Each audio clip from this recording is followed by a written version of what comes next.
আব্বার নাম কি? দাদুর নাম কি? এই দাদুর নাম কি? সঠিক বলবি একদম। এদিক ফের হাস একটু হি করে হাস। ওই হি করে হাস। হি দেখো কিরকম হয়ে গেছে।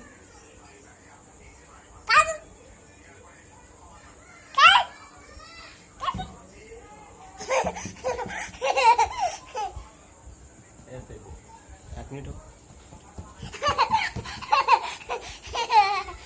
পুরো সবই পুরো সবই পুরো সবই হয়